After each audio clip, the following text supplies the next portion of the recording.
Shalom. This is Shalamah from the Great Millstone Atlanta camp. Before I get started in this lesson, I want to give all praises, honor, and glory to Yahweh, Bahashem, Yahweh Shai, Bahashem, Rakak Wadash. Double honors to my elders and apostles, the Great Millstone. Their teaching root well. Peace, love, and safety to the hopeful elect scattered throughout the four corners of the earth, who are the Israelites today, the 12 tribes of Israel, who mainly consist of you Negroes, Latinos, and Native Americans. All right. Today, I'm going to go into Ezekiel 35. So this is just going to be an overview. Of course, we'll read something, and then, once we read it again, certain things will stand out. But one thing that stood out to me is that the Lord said he's like really I know he's serious, but it's a lot of emphasis put on the destruction of Edom. And Edom is Esau is Edom, and Esau is the progenitor of the white race, the so-called white race. All right. And I say progenitor because most white people today are Edomites, especially in Europe. There are a lot of white people that are actually Israelites. So it's not a color thing. Okay. It's not a color thing. Just like all so-called black people are not Israelites. Some of them may be Hamites. Some of them may be Edomites. Some of them may be Moabites or, whatever. Elamites. Okay. So they may all not be Israelites. So, there's a lot of talk about, we focus on color and, melanin don't make you righteous. And, you hear all kind of stuff from, different communities, Christian community, all that. But that's not what we focus on. It's all about the spirit and it's all about your bloodline. Okay. But if you're Edomite, you got the spirit of an Edomite and you're wicked. And that destruction of Edom is going to be the worst destruction in the history of history. Okay. But yeah, what made me want to, the Lord said he was going to make them most desolate. So the main places where Esau, Edom dwell, especially America, is going to be the most destruction going on. The land of Israel it's going to be destroyed, but not completely because it has to be built back up. All right. So I'm going to start from the top and I'm going to read down. It's only 15 verses, and I want to get a few scriptures, precepts in between. So I'm going to try and make this as quick as possible. All right. So from the top, it says, verse 1, moreover, the word of the Lord Yahweh came unto me, saying, Son of man, set thy face against Mount Seir and prophesy against it. Okay. And Mount Seir is Esau Edom. As a matter of fact, 1 second. Okay, Salaki, I was going to try and pull it up in the blue there, but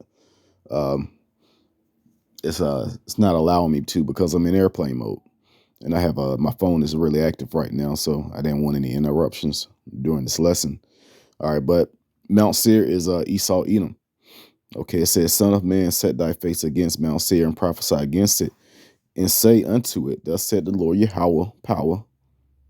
Behold, O Mount Seir, I am against thee, and I will stretch out my hand against thee, and I will make thee most desolate. So this is the Lord saying that he's going to make the places where most of the so-called white people that goes back to Esau, Edom, and their governments are going to be most desolate. All right. It's going to be places in Europe that's going to get bombed. Places all around the earth that's going to get bombed because this devil has stretched out his dwelling places throughout the whole earth, which is actually a blessing that was given to Esau Edom because he received the fatness of the earth. That's why he controls everything. That's why he can go live in South Africa amongst Hamites. That's why he can live in China amongst the Moabites. That's why he can live um, in the northern parts of Europe and, control that whole area, Russia, take over our land in the Fertile Crescent, and pretty much just set up and establish and just control that whole area, and can pretty much control the whole earth. But now that control is um, going away because these other nations are standing up, and there's even other Edomites standing up against Edomites. All right. And when you have that, that's when it's gonna be terrible, because we know how Esau get down. He's a killer. He's a murderer. He's gonna murder and murder until he wins. But he's not gonna win this time. So he's gonna just go down and try and take everyone with him. But the Lord is gonna intervene. It's like it. And it says, verse 4, I will lay thy cities waste, and thou shalt be desolate, and thou shalt know that I am the Lord Yahweh, because thou hast had a perpetual hatred and hast shed the blood of the children of Israel by the force of the sword, in the time of their calamity, in the time that their iniquity had an end. All right. So even back in the ancient days, going all the way back since Esau was a nation of people, they have hated the Israelites, and it has lasted forever, even to this day. That's why you still receive so much hate from the so-called white man, because they have a perpetual hatred towards us. No matter how much love you try and show them. I used to try and, before the truth, I was like, racism it ain't that many racist people in this world. There was something in the past, and man, I got a job working around a lot of them, and that racism came out. And then the area that I was in, I was called the N-word. I was denied certain things in the company. I had my ideas stolen, and they put their names on them. All right. I was not giving credit to the things that I was doing. Those are small things. I had a Edomite try and run me over twice, and I'm not lying. All right. I've been called the N-word a few times, and I was just trying to figure out, why do these people hate me so much? Because they have had a perpetual hatred it's in their spirit. And a lot of Edomites will listen to this and be like, "Oh, it's not true. We don't feel that way." Yes, you do. And the ones that truly don't feel that way, those are probably Israelites. Okay. As a matter of fact, let's go to, I'm going to come back to this. Let's go to Amos 1 and 10, actually 11. It says, "Thus said the Lord Yahweh, for 3 transgressions of Edom, and for 4, I will not turn away the punishment thereof, because he did pursue his brother with the sword, and did cast off all pity, and his anger did tear perpetually, and he kept his wrath forever." And that's why. That's why the destruction is going to come upon Esau, Edom, because what he did to the Lord's people. And the Lord set Esau to be the sword to punish Edom, but he went way far beyond what he was supposed to do. It's so bad that once we serve out of slavery, what do? You free the people, but you're not going to free them, because that would tear down your government. Now just think, if all the Israelites just up and left and went back to Israel, first of all, the small hats over there will have to leave or either live with us. They're not going to do that. They're going to try and gain more and more control, and they're going to oppress us the same way the Edomites over in America did. All right, whatever Israelite, whatever the Israelites are, is Israelites in Europe, all over the place. They're oppressed, and it's this devil's job to do so. Okay, let's go back to Ezekiel 35, and I think I left off at verse 6. It says, "Therefore, as I live, said the Lord Yahweh power, I will prepare thee unto blood, and blood shall pursue thee. Since thou hast not hated blood, even blood shall pursue thee." Yeah, because it's like you kill for sport. It's in your heart. It's in your heart to kill. So now it's going to be in the Lord's heart for you to be killed. That's exactly what that scripture is saying. Thus will I make Mount Seir most desolate, and cut off from it, and cut off from it him that passes out and him that returneth. Yeah, it's not going to be any more governments. It's not going to be. You're not going to be able to visit America and Europe and do trading and all of that, and sightseeing. Everything is going to be destroyed, because this is what has to happen for Yahweh Shai, who the world calls Jesus, to return and reign over the earth. You think Esau? Now think about this. Esau is going to be in order, and the other nations are going to be in order, with a so-called large black man with spiritual powers coming to earth and taking over and ruling over them. You think they're gonna? No, it's not. They're not gonna sit there and submit and obey. They're gonna say, okay, we need to, figure this guy out, see what type of power she has, see what, how we can destroy him so we can gain all power back. That's how Esau is. He's all about power. He wants to be on top. He wants control. Okay. It says, "And I will fill his mountains with his slain men, in their hills, and in thy valleys, and in all thy rivers shall they fall that are slain with the sword." All right. And that reminds me of what is um Isaiah 34, and I think like verse 4. Verse 3. This is the Lord talking about destroying all the armies of the earth. As a matter of fact, let's start with that. Come near, ye nations, to hear, and hearken, ye people. Let the earth hear, and all that is therein, the world and all things that come forth of it. For the indignation of the Lord is upon all nations, and his fury upon all their armies. He had utterly destroyed them. He had delivered them to the slaughter.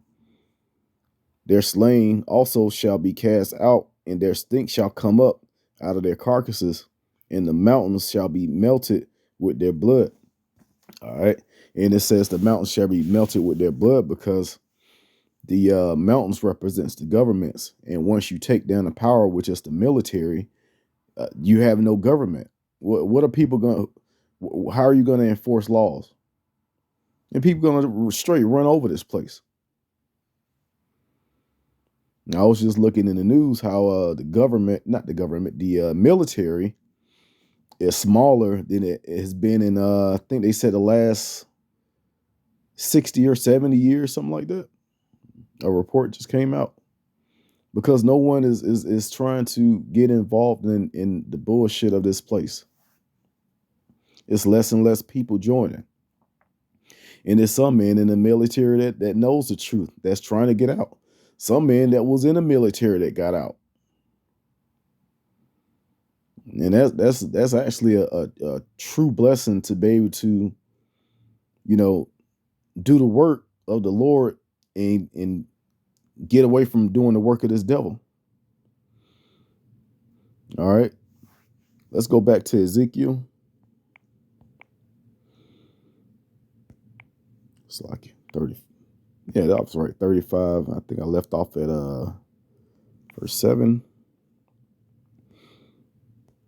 verse 9. It says, I will make thee perpetual, look at that word perpetual again, meaning forever, desolations, and thy city shall not return, and ye shall know that I am the Lord Yahweh. Now that's a cut to IUIC and their leader saying that Esau is going to come back in power once we're in power, once the kingdom is here. The scripture here says they're not gonna return. They're not gonna return after when Yahweh shall return and raise his men up and destroy the rest of the nations, meaning the governments. You're still gonna have other nations here, but they're gonna be under control of the Israelites and the elect.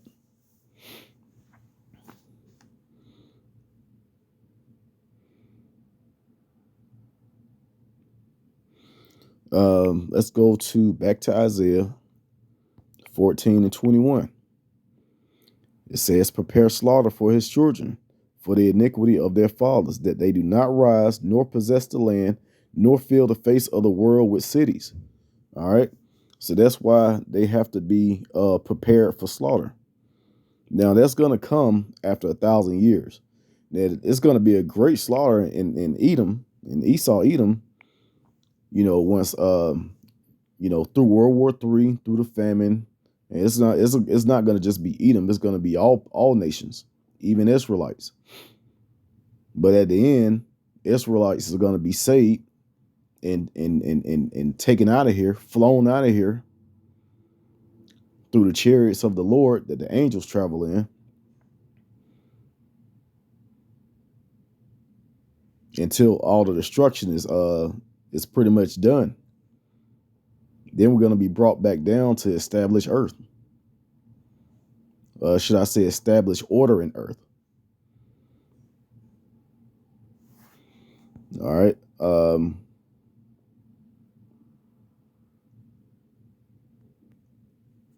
Okay, I read 9. I'm at 10. It says, because thou hast said these two nations and these two countries shall be mine, and we will possess it, whereas the Lord Yahweh was there. Yeah, the Lord allowed you to, take us into captivity. And those two countries is talking about the northern kingdom and the southern kingdom, because you have Judah and Israel. Judah and Israel, it was all Israel, but Judah was the southern part and Israel was the northern part. So we're all still Israel, but Israel, consisted of the northern kingdom, which are mostly well, we can't even say, because it's a lot of people that look like Negroes that's part of the northern kingdom. Okay, it's a lot of people that look like Hispanics, and they're actually part of the southern kingdom. But just know that we're all Israelites. All right, we're those two countries. As a matter of fact, let's go to Revelations real quick. Revelations 11, because it talk about the two branches. Let's start at verse 3, and I'm gonna skip around a little bit. It says, and I will give power unto my two witnesses, that's the northern and southern kingdom, and they shall prophesy 1,260 days, clothed in sackcloth. And at 1,260 days turns out to be, once you do the math on it, it's actually translated into 350 years. And that goes into the 350-year prophecy that's talked about in different books of Revelations, Daniel, the book of Daniel. It's those dates start from 1619 up until 1969. That's your 350 years. 1619 is when the first slaves started to come over to America, and the slave trade started. 1969 is when Albert Bivens introduced the 12 tribes of Israel and started waking up our people to the truth. Okay. So this is prophecy that was, not too long ago. So now we're in a new time of people waking up. Ever since back then, 1969 to now, it's all been about our people waking up and coming back to our power. Once we all come back, as spoken of in Revelation 7, when the elect is sealed, that's when all the destruction is just going to go full force, and Israel is going to be saved out of it. 1/3 of Israel, should I say. 2/3 have to be taken out because they're wicked. It says, these are the 2 olive trees and the 2 candlesticks standing before the Most High of the earth, the power of the earth. Okay, like I said, the 2 candlesticks, the 2 olive trees, those are the 2 nations, the northern and the southern kingdom, which make up the 12 tribes.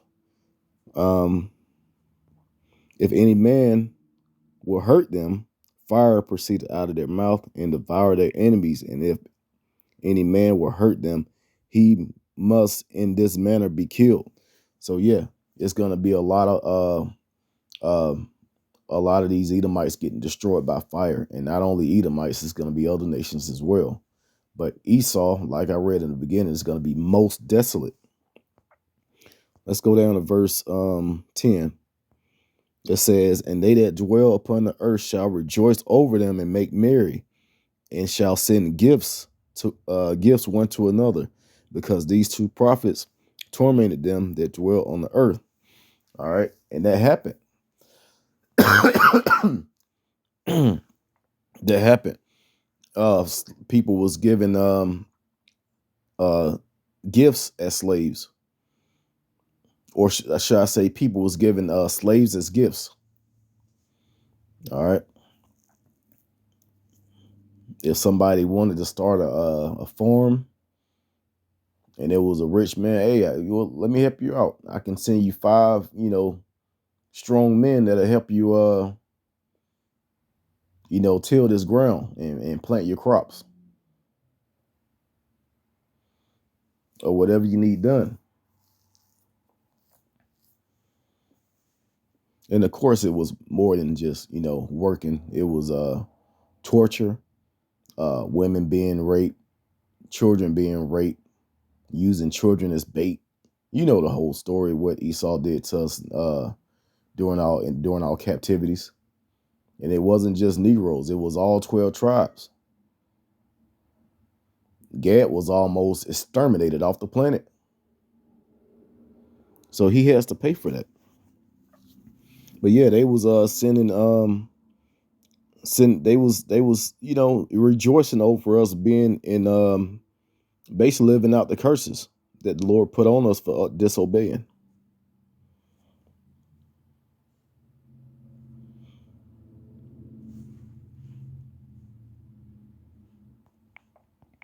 Back to Ezekiel 35, verse 11. It says, therefore, as I live, said the Lord Yahweh, I will even do according to thy anger and according to thy envy, which thou hast used out of thy hatred against them. And I will make myself known among them when I have judged thee. Those are really heavy words, because we really don't know how angry the Lord is. We don't know everything that this devil has done. Everything was not recorded. All right. Everything was not recorded.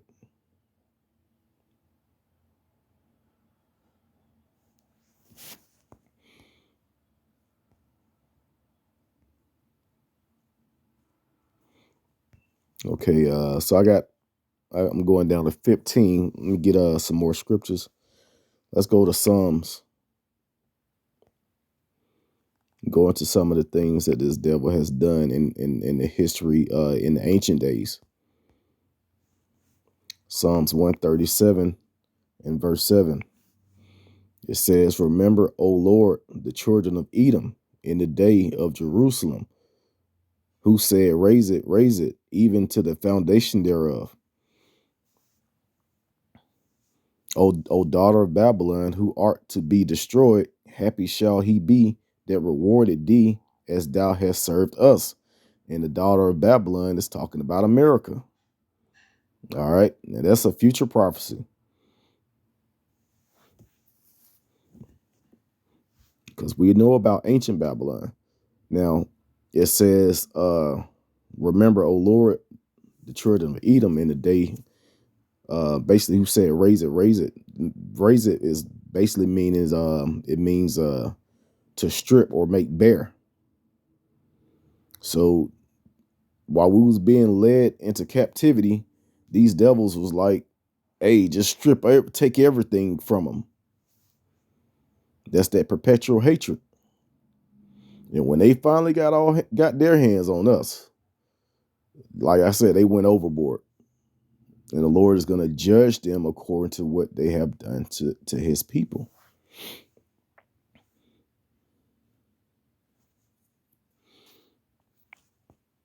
Let's go to, hold on. Let me get something in Deuteronomy. Because Amalek, which is the grandson of Esau Edom, which are the small hats today, who I call the Jewish people that live over there in our land. Amalek did a number on all people coming out of the land of Egypt when we was first delivered out of Egypt. Listen to this.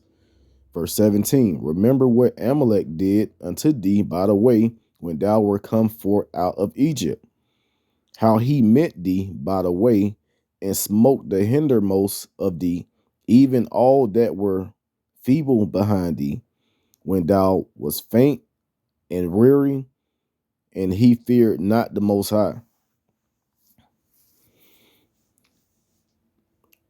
So just imagine it's a big crowd, a large group of people walking, and you got people it's hard for them to catch up, basically following behind us. And the ones that, that couldn't keep up, it was probably children, old people. They were killing them. Why? Why was Amalek doing that? Because he's the damn devil.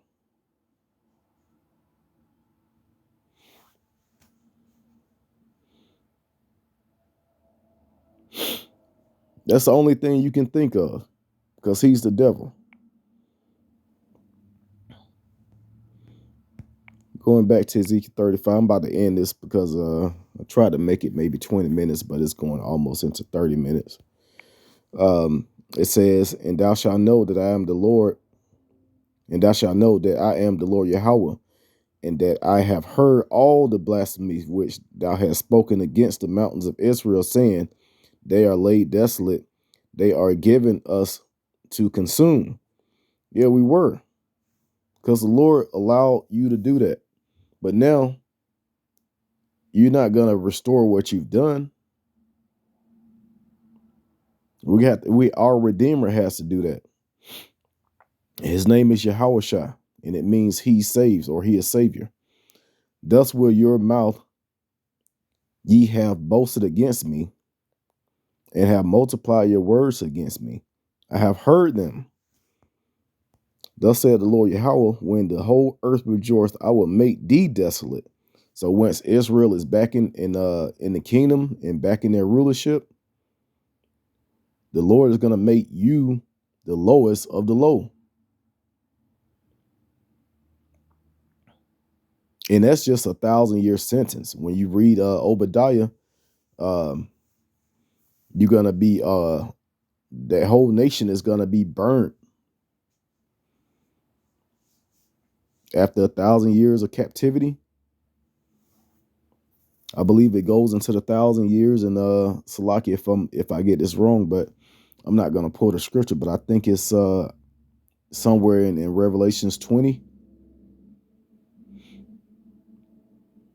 because it talks about the 1,000 years that Salaki, let me take that back. I know it talks about the 1,000 years during the Renaissance period, and then it's going to talk about the 1,000 years that we're going to reign with Yahweh Shah. And it kind of like jumps right after that. So Salaki, that was probably an error on my side. I need to go back and read that part. It says, the last verse, it says, as thou didst rejoice at the inheritance of the house of Israel, because it was desolate, so will I do unto thee. Thou shalt be desolate, O Mount Seir, in all Idumea, even all of it. Like the Lord is like, yeah, I'm gonna make sure all of it. He said it twice, even all of it.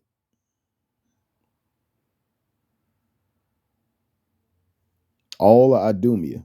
And Idumea is just a Greek way of saying Edom. And I believe the Hebrew is Adawam.